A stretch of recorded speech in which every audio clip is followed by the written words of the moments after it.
The air in my shop always smelled of clean death, antiseptic, dried lavender, and the bitter metallic tang of blood-clotting agents. It was a sterile pocket in a city that reeked of rain and ozone, a city ruled by beings who hummed with contained lightning. I kept my head down. I mixed my poultices, ground my herbs, and sold my remedies to the human dregs who, like me, lived in the cracks of their glittering world. My hands worked on their own, grinding dried yarrow into a fine powder with the smooth, cool weight of a marble pestle. Mortar and pestle, my constants. The rhythmic scrape and crunch was the only sound, a meditative beat against the low hum of the city's power grid. My own pulse was a sluggish, tired counterpoint. My hair, a messy knot of dark brown, had fallen into my eyes, and I pushed it away with the back of a wrist, leaving a dusty green smudge on my skin. I didn't care. Utilitarian. That was my watchword. Utilitarian clothes, utilitarian work, a utilitarian existence. Anonymity was a cloak, and I wore it until it was threadbare. Outside, the light was the color of a day-old bruise, filtered through the perpetual gray clouds and the towering, crystalline architecture of the Ashwin elite. Here, inside, my world was contained to the scent of herbs and the comforting predictability of chemistry. The bell above my door didn't jingle. It was designed to be silent, but the shift in air pressure was a shout in the quiet space, a cold draft that raised the hairs on my arms. I didn't look up. Not right away. I finished tapping the yarrow powder onto a square of wax paper, my movements deliberately slow, even as my heart gave a painful, panicked lurch against my ribs. Then the sound, the precise, lethal click of heeled boots on my worn stone floor. 2 sets. They were immaculate, the sound of polished leather and absolute authority. My lungs tightened. I could smell the sharp, clean scent of their tailored coats and the faint, electric charge that clung to their kind. I finally forced myself to look. They were wardens. Their platinum hair was a stark, silver-white slash against the gloom of my shop, their eyes the flat, uninterested gray of a winter sky. They moved with a liquid grace that was both beautiful and entirely predatory. The one on the left ran a gloved finger along a shelf of dried botanicals, leaving no smudge, his expression one of faint disgust. The one on the right stood by the door, a sentinel, his gaze sweeping over my humble workspace as if cataloging every possible threat. My threat level was 0. I was a professional at being 0. Routine inspection, the first one said. His voice was like stones grinding together, devoid of warmth. Step away from the counter, apothecary. My hands were shaking. I clasped them behind my back, hiding the tremor. I took a slow step back, the worn floorboards groaning under my weight. He moved forward, his movements economical, his eyes missing nothing. He didn't look at me, but I felt his awareness like a physical weight pressing down on my shoulders. He began to open drawers, his search methodical, contemptuous. The metallic clatter of my instruments sounded like a scream in the silence. I focused on my breathing. In through the nose, hold, out through the mouth. A simple calming technique that did absolutely nothing to slow the frantic drumming in my ears. He saw nothing of interest. Tinctures for coughs, salves for burns, the mundane ailments of a fragile species. He was about to turn away, bored. His elbow caught a tray of surgical steel. The tray tilted. Scalpels, forceps, and shears, all freshly sterilized, slid toward the edge in a silver cascade. A purely instinctual reaction, stupid and unthinking, made me lurch forward to catch it. My hand shot out. A razor-sharp scalpel, dislodged from the rest, spun through the air. I felt a sting, a searing, electric line of pain across my outer forearm. I hissed, pulling my arm back. The tray crashed to the floor. The sound was deafening, but it wasn't the noise that made them both freeze. It was the blood. A single, dark crimson line welled up on my skin. My blood, thick and startlingly red against the pallor of my arm. The warden who had knocked the tray over stared at it. His partner took a step forward, his hand resting on the hilt of the weapon at his side. The air grew thick, charged with sudden, sharp-edged suspicion. "What is this?" the first warden demanded, his voice dropping an octave. He took a step closer. He was faster. His gloved hand shot out and seized my wrist. His grip was like iron, cold and unforgiving. The pressure made a fresh bead of blood squeeze from the cut. He brought my arm closer to his face, his gaze analytical, cold. I could feel the frantic pulse in my throat, a trapped bird beating its wings against a cage. "Let go of me," I whispered, the words barely audible. He ignored me. With his other hand, he pulled off his glove, revealing long, pale fingers. A flicker of arrogance crossed his face. He was going to prove a point. Show me how unafraid he was of my pathetic human biology. He lowered his head, his focus entirely on the glistening crimson line. I felt a surge of pure, primal terror. A silent scream built in my chest, clawing at my throat. Don't touch it. The thought was a physical force, a desperate, useless prayer. His index finger, deliberate and slow, reached out and touched the largest drop of my blood. The reaction was instantaneous. It wasn't a scream. It was a hiss, sharp and violent, like water hitting a hot skillet. A wisp of gray smoke curled up from the point of contact. The warden snatched his hand back, his eyes wide with a confusion that was rapidly turning to horror. The tip of his finger was gone. Not burned, not bleeding, simply erased. In its place, a soft, crumbling gray ash was already drifting to the floor. The horror on his face was absolute. It spread from his finger up his hand, a wave of disintegration that made no sound other than a faint, dry crackling. He opened his mouth, but no sound came out. His entire body convulsed. The gray ash cascaded from him, his impeccable uniform and the being within it collapsing into a heap of fine, dark dust on the stone floor. It settled with a soft whisper. The other warden stared, his face a mask of disbelief. The pile of ash that had been his partner smoked faintly, smelling of burnt sugar and ozone. For a heartbeat, there was absolute silence. Then his training took over. His face contorted with rage and fear. He didn't ask questions. He didn't hesitate. He lunged, and the world became a blur of pain and noise. The back of my head hit the stone wall with a sickening crack. Stars exploded behind my eyes. Glass vials shattered as I was slammed into the shelves. The scent of a dozen different herbs filled the air, a chaotic, pungent perfume. His hands were on me, brutal and efficient. He dragged me from my shop, my boots scraping uselessly against the floor. The cold, damp air of the street was a shock. The gray light was blinding after the dimness of my shop. People stopped.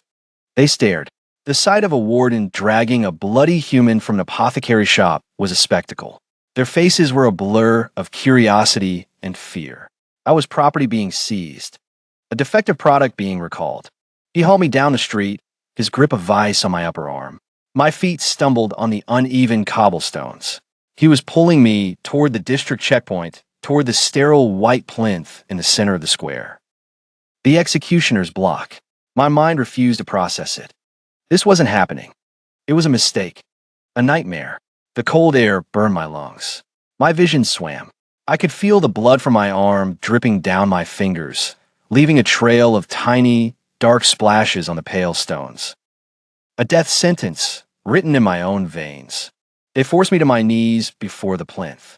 The stone was slick with rain and something else, something I refused to identify. Another figure in a severe black suit stepped forward. Linnea Blythe. Her platinum pixie cut was sharp as glass, her face utterly impassive. She held a rod of polished obsidian that hummed with contained energy. My end. My body trembled uncontrollably, a leaf in a storm. I squeezed my eyes shut, waiting for the buzz of energy to cease, for the nothingness. Stop! The word was not loud, but it cut through the murmuring crowd and the hum of the city like a shard of ice. It held an authority so absolute that even the air seemed to obey, growing still and heavy. Linnea Blythe froze, the obsidian rod inches from my neck.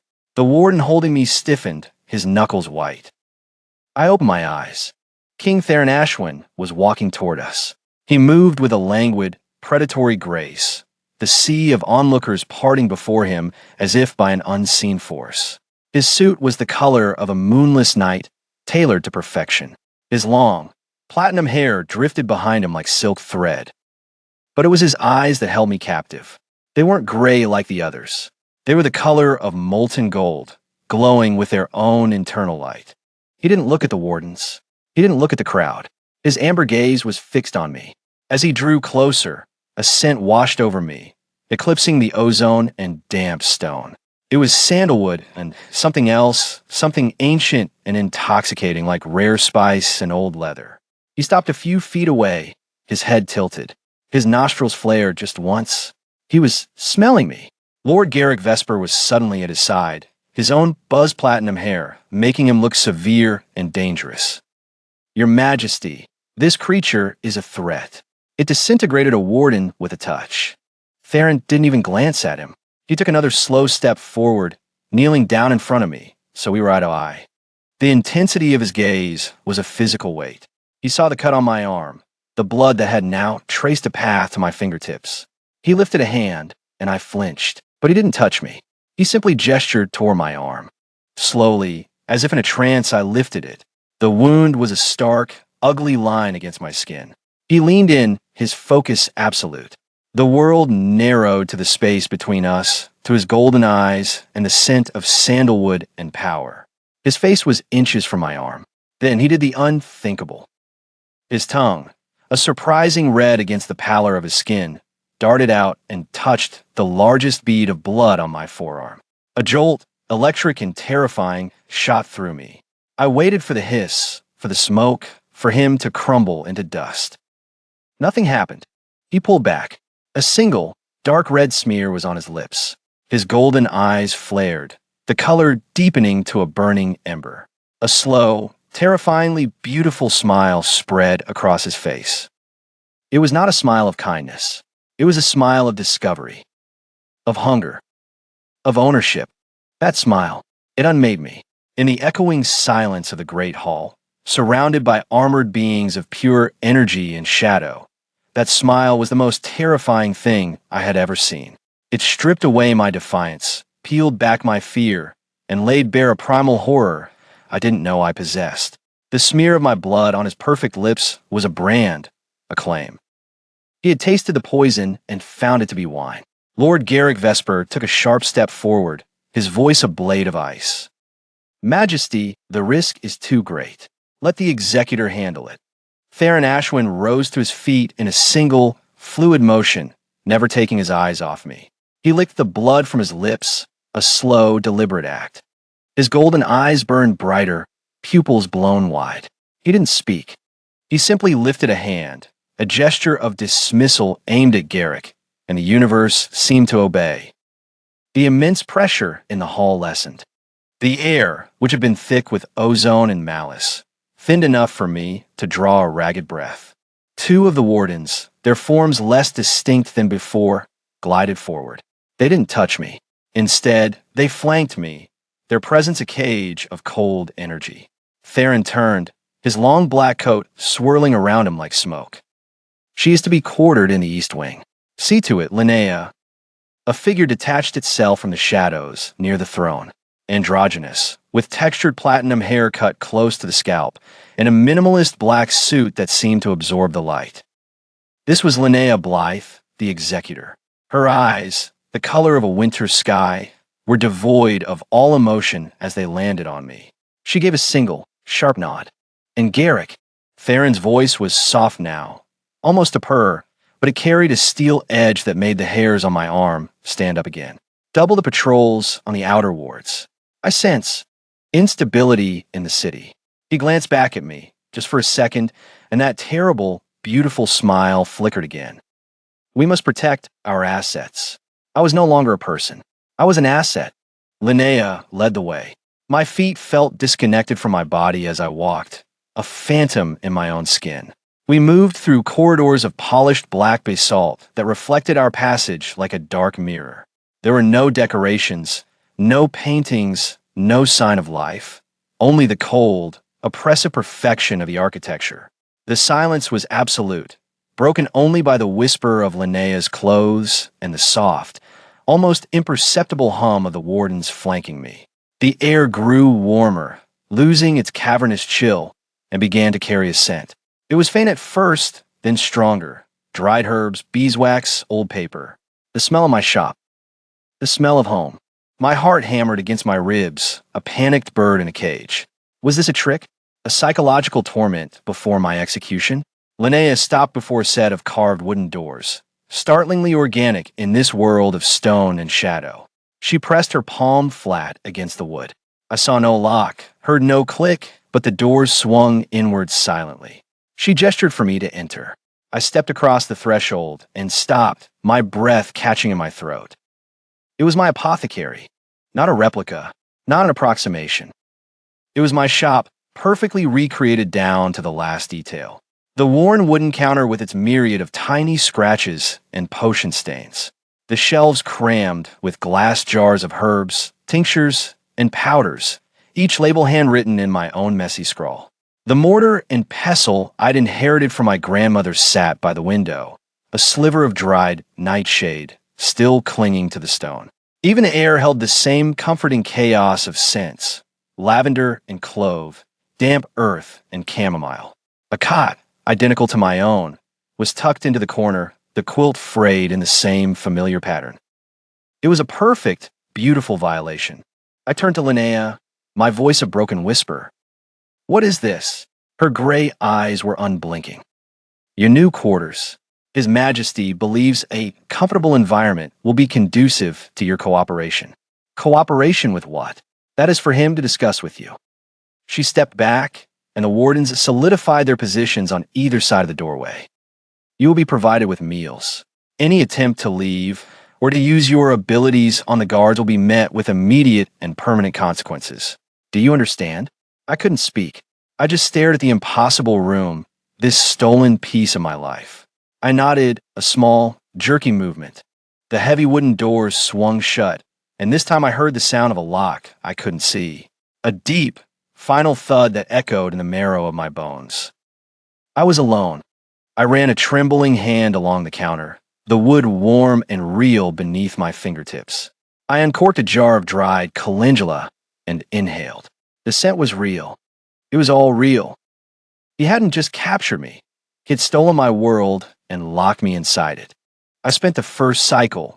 I couldn't tell day from night in this windowless prison, in a state of numb shock. I paced the floorboards, the familiar creak of the third board from the door, both a comfort and an agony. I cataloged my supplies. Everything was there, the poisons as well as the cures. The thought flickered through my mind, hot and fast. I could end. The second cycle brought food. A silent panel slid open in the wall, revealing a tray of food so exquisite it seemed obscene in my rustic prison. Roasted meats, delicate pastries, fruits I'd only read about in books. I ate, my stomach churning, because survival is an instinct that dies hard. It was on the third cycle that he came. There was no knock. The door simply opened. King Theron Ashwin stood there, silhouetted against the dark corridor. He had changed out of his formal coat and wore a simple black tunic and trousers, the fine material doing nothing to hide the lean strength of his frame. He looked less like a king and more like a predator at rest. He stepped inside, and the door closed behind him. The air in my small world instantly became charged, thick with his presence. He took in the room, his amber eyes lingering on the shelves of herbs, the drying racks, the general clutter of my life. An interesting craft, he said, his voice a low resonance that vibrated through the floor. He picked up a small, tightly bound bundle of sage from my work table. He brought it to his nose, inhaling deeply. To coax power from the dirt, from weeds and flowers. I stood by the cot, my hands clenched in a fist at my sides, my body rigid with tension. What do you want from me?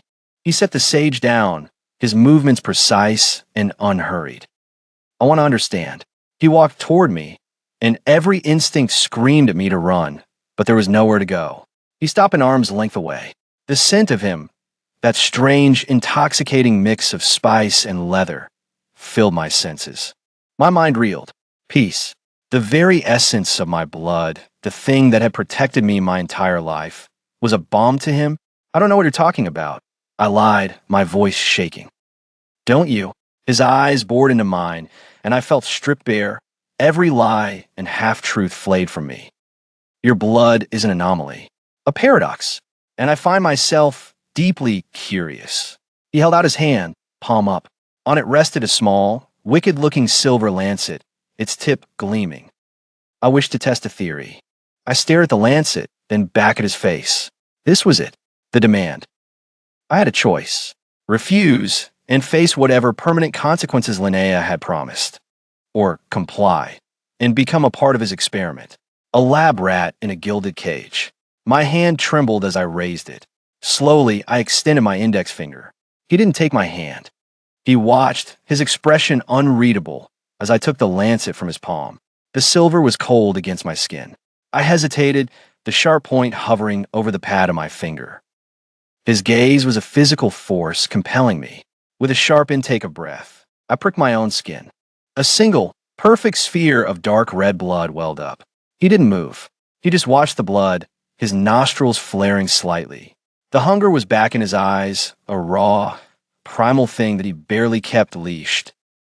He leaned in, his focus absolute.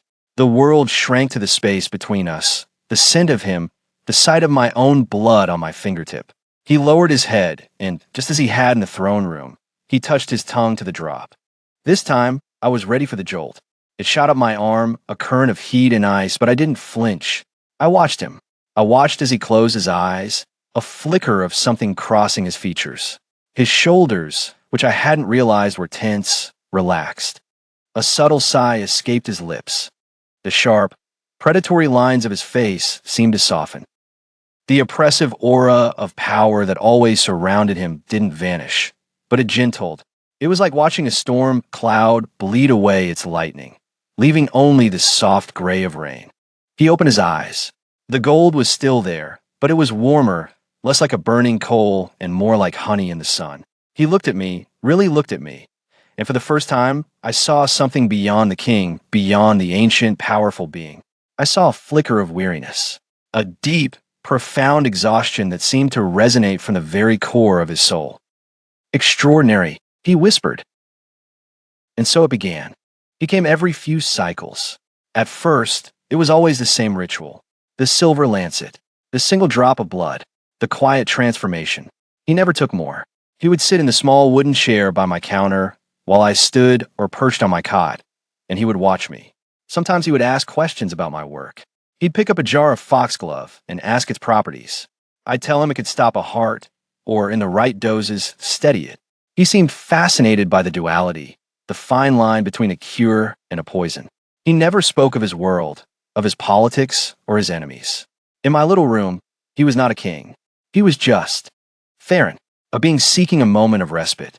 The change in him grew more noticeable with each visit. The effect lasted longer. He came to me once with a line of tension etched between his brows, his movements sharp and agitated. He had just come from a council meeting, I gathered. He performed the ritual, and the change was more dramatic than ever before. He leaned his head back against the wall, closing his eyes, and a genuine, unrestrained smile touched his lips. Garrick believes I'm growing soft, he murmured, his voice lazy, almost slurred. He thinks the human filth of the city is seeping through the wards, corrupting the Ethel. I said nothing, my heart pounding. Lord Garrick Vesper. I had not seen him since that first day, but his name was a cold stone in the pit of my stomach. He doesn't understand, Theron continued, his eyes still closed.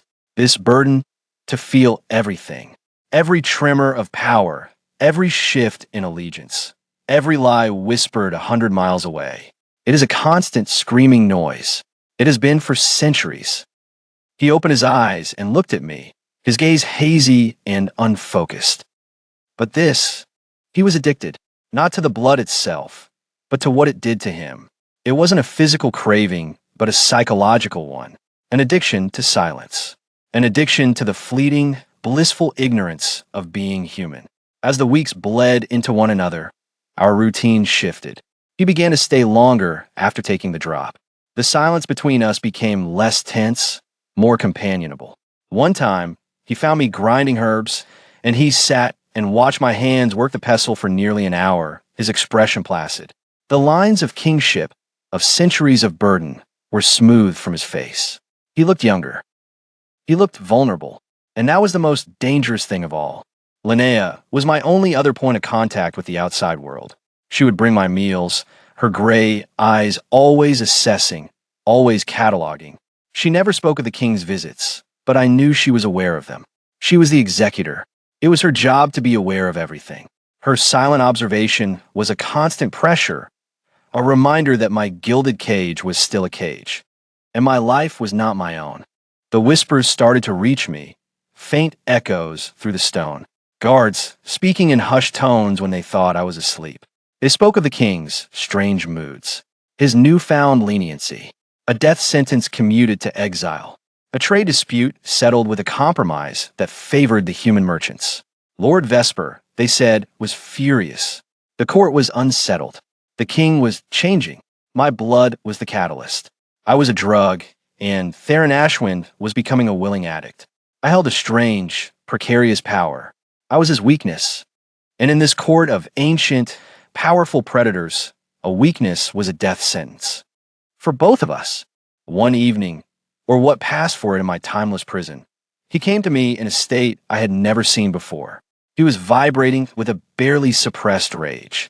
His golden eyes were chips of flint, and the air around him crackled. He didn't even speak. He strode across the room, took my hand, his grip like iron, and pressed a lancet into my palm. "More," he said, his voice a raw command. I didn't argue. I made a deeper cut than usual, this time across the fleshy part of my palm. Blood welled, dark and thick. He didn't lick it. He lowered his mouth to my hand and drank. The sensation was overwhelming. It wasn't just a jolt this time, it was a torrent. I felt his rage, his frustration, his crushing weariness, and I felt it all drain away, replaced by the quiet warmth of my own essence flowing into him. He drank for a long time, and I felt myself grow lightheaded. When he finally pulled away, his lips were stained red. His eyes were unfocused, glazed over with a profound peace. He stumbled back, leaning against the counter for support. A low, soft chuckle escaped his lips. It was a sound so utterly out of place, so foreign, that it sent a shiver down my spine. "He wants to purge the lower city," Theron mumbled, his words thick. "Garrick, he says the human influence is a disease, wants to cleanse it with fire." He shook his head slowly, a dreamy smile on his face. Too loud, always so loud. He slid down the wall to sit on the floor, his long legs stretched out in front of him. He looked up at me, his gaze soft and unfocused. He seemed completely undone, his royal authority dissolved into a puddle of narcotic tranquility. He patted the floor beside him. "Sit, Undine." Hesitantly, I sank to the floor, my back against the shelves of herbs, facing him. The room was quiet, filled only with the sound of our breathing. He reached out, his movements slow and clumsy, and his fingers brushed against the back of my hand. There was no fire, no shock of power, just the warm, slightly callous touch of his skin against mine. It was the most normal, most human gesture I had ever received from him. He was high, dangerously so. His guard was not just down, it was gone. He rested his head back against the wooden shelves, his eyes fluttering closed. The king of the Ethel, the ancient, powerful ruler of this shadow kingdom, was asleep on the floor of my prison, intoxicated by my blood. A profound sense of dread. My head snapped toward the door. It was open, a dark slice in the wall, and standing in the doorway, his face a mask of stone, was Lord Garrick Vesper. His short platinum hair seemed to bristle with contained fury. His eyes, cold and sharp as splintered ice, took in the scene in an instant. They flickered from Theron's slumped, vulnerable form on the floor to my wide, terrified eyes. He saw the smear of blood around Theron's mouth. He saw the open wound on my palm. Understanding, cold and absolute, dawned on his severe features. It was followed by a wave of triumphant, murderous rage. He stepped silently into the room. The door clicked shut behind him. The sound was small, metallic. Final. A single click that sealed the world outside, and left me inside with the predator and his would-be usurper. My breath snagged in my throat, a painful, useless thing. Garrick Vesper took another step, his polished shoes making no sound on the stone floor. He moved with the chilling grace of a patient wolf, one that knows its prey is already cornered and bleeding. His gaze was a physical weight, pinning me in place. He wasn't looking at me as a person. I was a component, a piece of evidence in the treason he was about to punish, a means to an end. His eyes, the color of a winter sky, slid from my face back to Theron, who was stirring now, a low groan vibrating in his chest. Theron's head lolled to the side, his platinum hair falling across his face like a silken shroud. His eyelids fluttered, the golden glow of his irises dimmed, unfocused, clouded by the potent humanity of my blood. So, Garrick's voice was low, a rasp of stone on stone. It was steeped in a satisfaction so pure it was almost reverent. The legends were true after all. Our king, the unbreachable fortress, brought to his knees by a mortal container. He took another silent step, circling us, his presence sucking the warmth from the air. For centuries, we have thrived on discipline, on control. We culled the weak, we purged the sentimental. We built an empire on the foundation of our superiority, our detachment. He stopped, positioning himself between us and the door. The only way out. And you, he said, his voice dropping to a near whisper, a blade of ice against my skin. You would throw it all away for this fleeting warmth, this pathetic imitation of life. Theron pushed himself up on one elbow. The movement was slow, labored. A tremor ran through his arm. He looked mortal, breakable. His amber eyes, still hazy, found Garrick. Vesper, he breathed, his voice rough and used. You overstep. A dry, humorless laugh escaped Garrick's lips. I overstep? No, my king. You have fallen, and a fall from such a height. He let the sentence hang in the frigid air. It is my duty to our people, to the very legacy you created, to end it. I saw the shift in his posture, the subtle coiling of muscle beneath his perfect suit. He was going to kill him. Right here, while he was weak, confused, still drowning in the unfamiliar sensations I had unleashed in his veins. My own heart hammered against my ribs, a frantic bird in a cage of bone. This was it. This was the coup. Not with armies and proclamations, but here, in the dark, with a witness who was meant to be the first casualty of the new regime. Theron tried to rise further, to get his feet under him, but his coordination was gone. He was like a newborn colt, all graceless limbs and shuddering weakness. Garrick watched him with a look of profound disgust, the look one might give a diseased animal. My mind raced, a chaotic storm of fear and calculation. If Theron died, Garrick would not let me live. I was the proof of Theron's weakness, a loose end he could not afford. My only chance was Theron, a weak, drugged, helpless Theron. It was no chance at all. He made us gods, Garrick continued, his voice resonating with zealous fury. And he has forgotten what that means. He seeks to grovel in the mud with humanity, to feel. I will remind him of his own laws. With a speed that blurred the eye, Garrick moved. He didn't lunge. He simply crossed the space between them as if the air itself had folded. The sound of his fist connecting with Theron's jaw was a sharp, wet crack. Theron's head snapped back, and he collapsed onto the floor, a full-body shudder racking his frame. He didn't cry out. He just lay there, the golden light in his eyes flickering like a dying candle. Something inside me broke. It wasn't logic. It wasn't a plan. It was a primal, gut-wrenching instinct. Watching this immense, terrifying power I had come to know reduced to something so fragile, so victimized. It was wrong. It was a violation of the natural order I had only just begun to understand. Garrick stood over him, raising a hand. I could feel the power gathering around him, a palpable drop in temperature, the air growing thin and sharp. He was preparing a final, lethal strike. My choice was not a choice. It was a reflex. I scrambled forward on my hands and knees, the rough stones scraping my skin. My own blood, still sluggishly welling from the cut on my palm, smeared across the floor. No, I whispered, the words swallowed by the oppressive silence. Garrick glanced at me, a flicker of annoyance in his icy gaze, a fly buzzing at an execution. He dismissed me, turning his attention back to the fallen king. That was his mistake. With a surge of adrenaline that set my teeth on edge, I launched myself across the remaining distance. I didn't try to fight Garrick. I threw myself over Theron, a pathetic human shield. My bleeding hand, slick and warm, landed on his chest. His own hand, cold as marble, twitched beneath it. His gaze, hazy and lost, found mine. There was confusion there, and pain, but something else too. A question. He was too weak to drink, too disoriented. I pushed myself up, ignoring the towering threat of Garrick behind me. I brought my palm to Theron's lips. The smear of my blood was already on his mouth, but this was different. This was a conscious offering, a desperate sacrament. Drink, I commanded, my voice shaking but fierce. Theron, drink. For a heartbeat. Nothing happened. His lips were cold, unresponsive. Garrick scoffed behind me, a sound of contemptuous pity. He raised his hand again, and then I felt it. The faintest pressure, the tentative touch of his tongue against the open wound. It was not the hungry, desperate pull from before. It was a slow, deliberate act, a conscious acceptance. The world did not explode. It imploded.